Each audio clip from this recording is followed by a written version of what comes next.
বিসমিল্লাহির রহমানির রহিম। আজ 14 জুলাই আমাদের প্রিয় নেতা বন্ধু আলহাজ হোসেন মোহাম্মদ এরশাদ স্যারের ষষ্ঠ মৃত্যুবার্ষিকী। তো আজকের এই দিনে গভীর শ্রদ্ধার সাথে স্মরণ করছি আমাদের প্রিয় নেতা বন্ধু আলহাজ হোসেন মোহাম্মদ এরশাদকে। আজকের সভায় সভাপতিত্ব করছেন জাতীয় পার্টির মাননীয় মহাসচিব কাজী মামুনুর রশিদ সাহেব। এছাড়াও এখানে উপস্থিত আছেন জাতীয় পার্টির সর্বোচ্চ নীতি নির্ধারণী ফোরাম প্রেসিডিয়াম সদস্য এবং বিভিন্ন জেলা থেকে আগত এরশাদ প্রেমী ভাই বোনেরা। আজকে আমি আমাদের নেতার স্মৃতি চারণ আমি না করে আমাদের মহাসচিব মহোদয়ের কাছ থেকে আমাদের প্রিয় নেতার স্মৃতিচারণ শুনবো। তো আজকে আমি যেহেতু দীর্ঘদিন পরে এখানে এসেছি, সাংগঠনিক কিছু বিষয় নিয়ে কথা বলি। তো আপনারা জানেন যে জাতীয় পার্টিতে একটি টাউট আছে, এক বাটপার, তো তার নাম কি মুজিবুল হক চূর্ণ।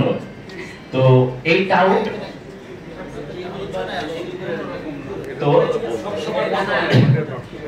তো উনি একটা সময় আমাদের বলেছিল যে আমরা বহিষ্কৃত অন্যতম, আমরা জাতীয় পার্টি থেকে কেউ বহিষ্কৃত না, আমরা তাদের দুর্নীতি অনিয়মের বিরুদ্ধে প্রতিবাদ করেছিলাম এবং তাদের সাথে আমাদের কোনোভাবে এর সাথে জাতীয় পার্টি তাদের কর্মকাণ্ডের সাথে মিলতেছিল না, যার জন্য আমরা বের হয়ে চলে আসছি।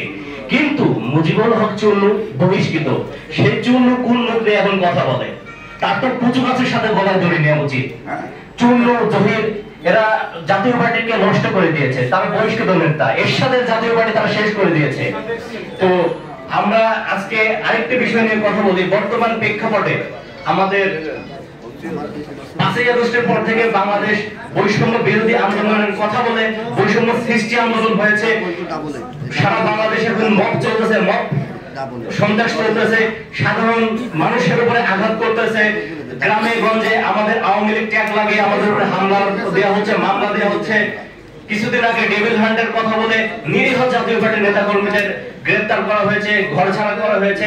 এখনো সাধারণ একজন মানুষ, সে আওয়ামী লীগ করে কোনো রাজনৈতিকের সঙ্গে সম্পৃক্ত না, তাদের গিয়ে আওয়ামী লীগ ট্যাগ লাগিয়ে পিছিয়ে মেরে ফেলতেছে, তাদের কোনো বিচার নাই। তো বর্তমানে আমাদের গতকাল আমাদের মহাসচিব একটি সাংবাদিক সম্মেলন করে বলেছে যে দেশের এই সার্বিক পরিস্থিতি নিয়ন্ত্রণের জন্য সেনাবাহিনীর প্রয়োজন। মাননীয় সেনাপ্রধান ওয়াকারুজ্জামানের উনি অনুরোধ করেছেন রাষ্ট্র ক্ষমতায় হস্তক্ষেপ করার জন্য বা এই পরিস্থিতি যেন ঠিক হয়। তো সর্বোপরি একটি কথা বলে শেষ করি, আমাদের প্রিয় নেতার ইন্তেকাল করেছেন কিন্তু উনি এখন সুখে নেই।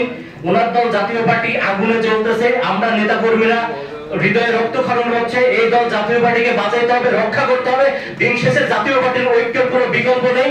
এবং আপনারা সকলে আমার প্রিয় নেতা এরশাদের জন্য দোয়া করবেন, তিনি যেন বেহেশতবাসী হন। এবং আমার নেতা কাজী মামুনুর রশিদ সাহেবকে অসংখ্য ধন্যবাদ, উনি সুন্দর একটি আয়োজন করেছে এবং উনি সবসময় জাতীয় পার্টির নেতা কর্মীদের মনের কথা, অন্তরের কথা বুঝেন।